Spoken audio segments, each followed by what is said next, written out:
Oi gente, bem-vindo a mais um vídeo no canal e hoje a gente vai conversar sobre a editora 34 como curiosidades e também mostrar a minha humilde coleção.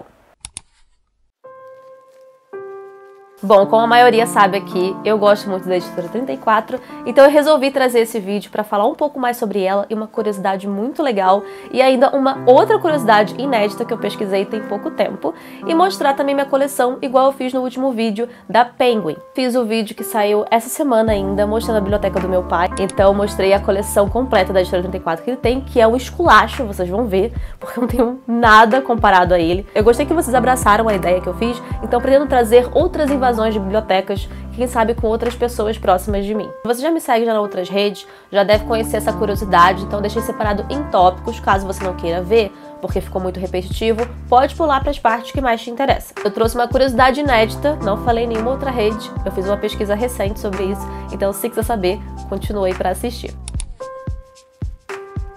Primeiro de tudo, antes da editora 34, existia uma revista que é raríssima, você encontra na estante virtual, é chamada Revista 34 Letras, que também trazia o mesmo e famoso quadrado quando a gente abre o livro da 34. Essa autora aqui do livro Anatomia do Paraíso foi uma das fundadoras da editora 34. Ela também trabalhou na Revista 34 Letras entre 1988 a 1991.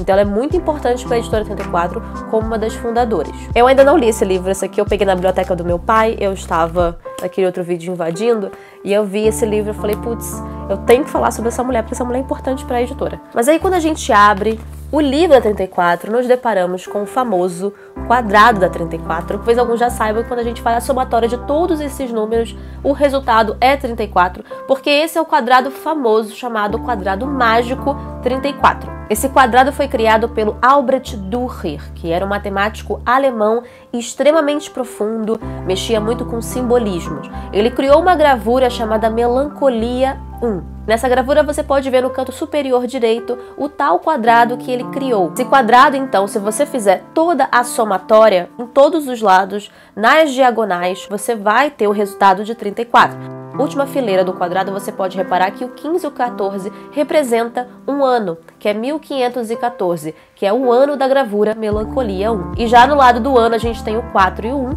1 seria a primeira letra do nome dele, que é o A, de Albrecht, e o 4 seria a quarta letra do nome dele, Dürer, que é a letra D. Eu já vi em muitos lugares que o pessoal usa muito, esse tal número aqui também representa uma letra tal, que significa isso, aquilo. Eu acho que a galera vai exagerando um pouco, mas a parte principal mesmo é esse 4, 1, o 1514, faz muito jus à obra dele e à vida também do Albrecht. A editora não teve essa ideia como fim matemático, mas como um simbolismo de que existem vários caminhos para um objetivo comum. A somatória, todos os cantos dessa somatória, representam caminhos, que você quer chegar até um caminho. Então, nas diagonais, nas laterais. E todos esses caminhos, eles chegam até um objetivo comum, que é o 34. Então fica aí o simbolismo da editora, usando esse quadrado mágico cheio de história. Agora a próxima curiosidade é a respeito da gravura. Então essa parte vai ser por dentro da gravura Melancolia 1. Porque ela tem muito mais simbolismo, tem muito mais significado que a gente imagina. Então a gente tem esse quadrado mágico, mas o que representa essa gravura inspirou a editora? Ela é considerada uma das gravuras mais importantes da história, principalmente por causa dos simbolismos. O Dürer parte de uma ideia de que a melancolia ela tem 3 níveis, que o primeiro é a imaginação, o segundo a razão e o terceiro o intelecto. Ele parte então na ideia da imaginação, que é o número 1, por isso é chamado de Melancolia 1. Do que se trata essa gravura? A gente vê um anjo que tem asas, mas não voa. Ele parece muito triste e melancólico, justamente pelo nome. A gente vê em volta desse anjo vários objetos que a gente pode usar como intelectuais. Começando por objetos que têm a ver com a geometria, algo matemático que tem a ver com o Albrecht. Mas a minha interpretação quando eu vi essa gravura era de que o anjo ele não estava satisfeito ou ele não conseguia atingir o intelecto ideal. Ele realmente estava se sentindo insuficiente ou incapaz de fazer algo ali. Como a gente viu que um dos 3 níveis da melancolia é o intelecto, por exemplo, quanto mais conhecimento você tem sobre uma coisa, mais triste você fica porque parece que não tem mais nada para aprender. E isso me lembrou muito a Emma Bovary, que é a personagem de Madame Bovary, do Flaubert, em que ela fala, não lembro que passagem, mas ela fala sobre já ter lido todos os livros e não ver mais sentido. E agora, o que eu vou fazer? É justamente a gente busca por conhecimento, mas é essa busca de conhecimento que nos faz feliz, que nos faz ser empolgados. Nossa, eu preciso aprender mais, quero mais e mais. Só que chega uma hora que o conhecimento acaba. Quando esse conhecimento acabou, você não tem mais nada, você se sente incapaz de fazer mais coisas. E você não tem mais nada pra buscar, porque agora você sabe tudo. Eu viajei? Pode falar que eu viajei, mas assim, pensa em quanta coisa a gente pode tirar de uma gravura, esse artista do Renascimento, quanta coisa a gente pode aprender a partir disso, e tudo isso porque eu vim falar sobre a Editora 34, e tudo isso também inspirou a editora. A arte e a literatura estão juntas, elas caminham juntas. Tudo isso é arte, tudo isso envolve muito intelecto, imaginação e interpretação. Eu li alguns títulos da 34, mas eu não tenho aqui comigo. Então eu quero um dia poder comprar para fechar a minha coleção. E o meu primeiro russo foi Gogol. Eu adoro esse autor, mas eu estou limitada aos contos dele. Eu sei que ele tem teatro também, mas eu ainda não li. E a famosa obra Almas Mortas, que infelizmente não temos um final, não sei se você sabe disso, mas ele queimou a segunda parte do livro Almas Mortas. Na segunda ele queimou e se arrependeu no final. Mas eu li todos os do Gogol em e-book. Eu não tenho nenhum do Gogol aqui comigo. Só Almas Mortas da editora Abril. Mas de todos eles foi o Capote que me convenceu. Eu tinha amado essa história e a partir dele eu precisava ler mais livros assim. Não só da 34, mas que tinha que ser russo. A partir disso eu decidi, eu vou ler literatura russa. E teve algum vídeo que eu comentei que eu comprava edições baratinhas da LPM Pocket, né? Justamente por serem mais acessíveis. Então nós temos A Morte de Ivan Illich. Esse aqui foi o meu primeiro Tolstói na edição da LPM. Eu gosto muito dessa edição, gosto também dessa gravura. O outro foi O Crime e Castigo. Eu não li primeiro da editora 34. Eu tenho a edição aqui pra fazer uma futura releitura, mas a minha primeira e estragadinha, cheia de post-it, é a da LPM Pocket. E cara, é muito legal a gente relembrar essas edições, porque eu sinto mais falta da época que eu li esse livro, de como eu estava imersiva nessa leitura, mais do que a própria história. Mas assim, eu não sou muito fã de livros de capa branca, não sei quanto a vocês, eu não curto muito. Eu vou dizer que eu fiquei satisfeita com essa edição e a tradução é direto do russo, tá? Nessa época eu já marcava com os meus post-its, mas você vê que tá bem estragadinho já, né? Totalmente amarelado. Tá bem zoadinho. Mas enfim, a gente nunca pode esquecer das primeiras edições. Eu adoro guardar as primeiras edições dos meus livros, mas eu mantenho esses dois aqui justamente por serem os pioneiros da literatura russa da minha vida literária. Eu queria deixar uma pergunta para vocês nos comentários. O que vocês gostam na literatura russa? O que te faz gostar dessa literatura? O que te faz querer preferir essa literatura ao invés de uma outra? Ou o que te faz gostar dos autores russos? Eu vejo um crescimento muito grande na literatura russa, principalmente no Brasil, então acho que é legal a gente ver a opinião de cada um. Agora, respondendo a minha pergunta do porquê eu gosto de literatura russa, é o seguinte: pense numa matrioshka, tá? A boneca matrioshka. A boneca matrioshka, ela foi originada primeiro no Japão, depois ela foi para a Rússia. E ela significa fertilidade, amor, amizade, mas principalmente parto e fertilidade. É por isso que existe a boneca e dentro várias, de 6 a 7 bonecas, em que você vai abrindo e é como se fosse o parto e vai nascendo outras. É uma tradição dar esse tipo de presente para as pessoas e desejar vida longa a elas, né? Como se fosse várias vidas ali por muito tempo. Agora, dentro desse simbolismo que a gente pega algo, tira, encontra outro e tira, encontra outro, até no final ter um único só que não tem abertura para mais nada, para mim essa última boneca, ela seria o ponto-chave dos livros de literatura russa. Então, cada livro da literatura russa, ele tem a parte maior externa, que seria talvez o contexto histórico, e depois ela vai seguindo com outras camadas, mas ele só tem um ponto principal, que vai ser desvendado através de diálogos, através do desenvolvimento dos personagens. Eu vou dar o exemplo do que eu li recentemente, que é O Cupom Falso de Tolstói, que é a mais recente novela que a Editora 34 lançou, e é o seguinte: aqui você tem duas histórias, uma história tem um conflito principal e a segunda tem um conflito originado do primeiro. Então sim, nós temos uma boneca russa aí, porque a primeira boneca russa gerou o segundo ponto. Agora, como que a gente vai chegar na última boneca? A última boneca é o ponto crucial da história para Tolstói, que é a redenção. A redenção, ela partiu do momento em que esses conflitos encontram essas camadas. Os autores russos, eles vão colocando várias e várias camadas até chegar no ponto crucial da história, até chegar na última boneca russa. E eu encontro isso nos diálogos. Os diálogos de Tolstói, de Chekhov, por exemplo, que eu tô lendo agora, o Duelo. Ele tá aqui, ele tá lá, tem que pegar depois. Às vezes, num diálogo só, a gente conhece a vida inteira de um personagem. Aquele personagem fofoqueiro contando do outro, né? Normal. De várias camadas e assuntos que o diálogo teve, chegou até um ponto crucial, que era o ponto principal que eles queriam falar, que era sobre aquele personagem. Então, foram várias bonecas russas desenvolvendo ali, né? Abrindo até chegar na última boneca. Se você pensa igual ou diferente, coloca nos comentários. Eu associei a boneca russa justamente pelo fato de ser russa. E eu acho que essa brincadeira com a matrioshka, ela não é à toa. E eu acho que combina muito com esses autores. Vocês conseguem lembrar qual foi o primeiro livro da editora ou de uma editora específica que vocês compraram? Eu lembro. É o Noites Brancas de Dostoiévski. Foi o primeiro. E eu lembro que eu fiquei tão feliz, porque eu já tinha lido 34. Eu falei, nossa, eu preciso comprar muito uma editora 34. E eu amei. Noites Brancas foi meu primeiro Dostoiévski. Não, porque eu já tinha lido o Crime e Castigo, como eu falei, pela EPM Pocket. O meu primeiro 34 foi do Capote. Mas Noites Brancas, do Dostoiévski, eu gostei de ter lido, mas talvez se eu tivesse lido antes do Crime e Castigo, teria uma reação bem melhor. Você saindo de algo mais romântico, mais lírico, para algo extremamente pesado e violento. É um livrinho que eu até indico para você começar a ler Dostoiévski, mas isso vai depender muito do seu ânimo, do seu humor para ler Dostoiévski, porque talvez qualquer livro que você pegar dele pode ser bom.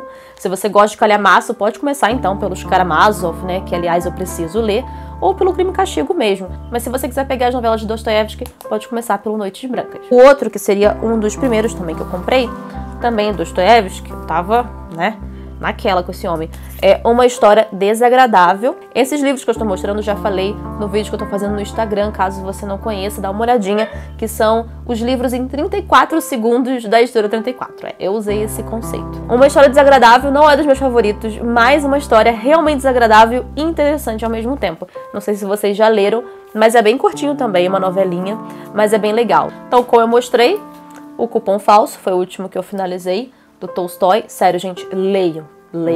Eu gosto muito da novela, eu já li bastante novela do Tolstói, que também é outro autor que eu não tenho muitos livros dele da 34 aqui, mas já li de outras edições. Por exemplo, aqui ó, da Todavia. Não sei se vocês conhecem essa edição. Eu sei que esse vídeo é para ser sobre a 34, mas a Todavia tem Felicidade Conjugal, A Morte de Ivan Illich, Sonata Kreutzer e Padre Ciergi. Cada início de novela tem o Rubens Figueiredo falando sobre a obra, o contexto que levou a história. E Sonata Kreutzer sempre foi meu preferido, mas agora o Cupom Falso já é meu preferido. Felicidade Conjugal é o mais romântico do autor. Morte de Ivan Illich, né, que eu já mostrei da EPM Pocket. O Sonata Kreutzer. Padre Ciergi já é a fase mais radical do Tolstói, com a religiosidade, né? Eu tenho um último que eu comprei, O Amor de Mitya, do Bunin. Nunca li nada desse autor, vai ser a primeira vez que eu vou ler. Pra quem gosta de orelha, isso aqui é outra qualidade, realmente. Mas as figuras são muito legais, as pinturas que eles usam são perfeitas, elas combinam muito com a história. O outro que eu também já li é Diário de um Homem Supérfluo, que eu comprei na Feira da USP ano passado. E foi 2, tem outros aqui que eu comprei, também vou mostrar. E esse foi o primeiro livro em que a gente encontra o termo supérfluo. E o livro que eu tô lendo, O Duelo, do Chekhov, é também um livro que se fala de supérfluo a partir desse livro. Nesse cara que tá à beira da morte, ele começa a relatar tudo nos diários dele, todos os sentimentos dele que ele tem sobre a sociedade, o que sabe, sobre os amores. É bem interessante, super curtinho, e eu indico, viu? Eu já vi gente comentar que não gosta do Turgenev, que acha que ele não é nada demais. A gente coloca ele muito lá em cima e não acha ele isso tudo. Eu também comprei na Feira da USP ano passado Medeia de Eurípides. Essa aqui é a primeira peça que eu compro da editora 34 e eu quero fazer a coleçãozinha também. Tenho pretensão de ler ainda esse ano. O outro, e eu acho que é a única russa que eu tenho da editora 34, é da Lyudmila Ulitskaya, Meninas, que é uma história que são contos de meninas entre 9 e 11 anos, próximo ao período em que o Stalin morre, e vai mostrar muitas consequências, né, de como que ficou com a União Soviética, as sequelas da Segunda Guerra Mundial também, né. Essa autora, quero ler mais coisas dela, E é difícil você encontrar muitas autoras russas, né? Mas que nem são traduzidas pra gente, mas eu pretendo trazer mais autoras russas pra cá. Tem outro vídeo que eu falei sobre autoras que começaram cedo. Caso você não tenha assistido, vou deixar nos cardzinhos, que uma delas é a Irene Nemirovsky. É uma autora ucraniana fugindo da Revolução Russa. É bem interessante, gente, sério. Ela tem escritos bem legais, ela sempre escreveu desde novinha. Então tá aí uma indicação de autora russa. O próximo é de poesia. Esse eu não tive uma experiência muito boa, é de uma autora portuguesa, não é literatura russa, que é de Matilde Campilho, Jockey. Esse aqui eu li pro meu projeto de lendo 12 livros, 12 países, mas Jockey eu já comentei, fiz resenha lá no Instagram, falando que eu não me conectei com isso. Poesia é algo extremamente pessoal, a literatura em geral é pessoal, mas a poesia, quando ela não se conecta com você, não rola. Senti como se fosse algo difícil de entender. Era algo que não faria sentido pra mim, só faria sentido pra ela. Se você pegasse diários de uma pessoa e lesse várias coisas aleatórias, então não faz sentido pra você, é só pra ela, que é um escrito dela. Se você já leu Matilde Campilho, deixa nos comentários também. Mas Editora 34, eu sempre trazendo livros diferentes, né, pra conhecermos autores diferentes, e eu acho isso super válido. O outro eu comprei também, é esse aqui, eu comprei também na USP, O Estilo de Dostoiévski, esse pelo Nikolai Tirkov. Isso aqui é legal porque todo o sumário, ele tá dividido em livros do Dostoiévski. O sumário dele é muito bom, cada capítulo é relativo a uma obra de Dostoiévski, então é muito bom para pesquisa, principalmente. Não sei se vocês já leram esse autor, mas eu achei super interessante. Problemas, ideias e imagens. E a capa está muito bonita também, com esses rabiscos, né? Bem legal. Outro também de não ficção é A Teoria do Romance, do George Lukács. Esse aqui eu comprei quando fiz uma viagem a Curitiba de férias. E eu acabei indo na feira da Universidade do Paraná e encontrei esse aqui. E gostei. Peguei bem aleatório, mas eu acho que é interessante para fazer pesquisas. Ele fala muito de romance de formação. Quando eu li, por exemplo, na época David Copperfield ou os livros do Stendhal, ele fala muito sobre isso. Eis agora os maiores que eu tenho aqui, que não são muitos, mas são valiosos. O primeiro, que é um dos meus favoritos e o que me fez gostar desse autor, é Os Anos de Aprendizado de William Mester, do Goethe. Esse calhamacinho também foi o primeiro livro que deu origem ao gênero literário romance de formação. Eu me apaixonei por esse romance de formação quando li outros títulos, por exemplo, Jane Eyre, né?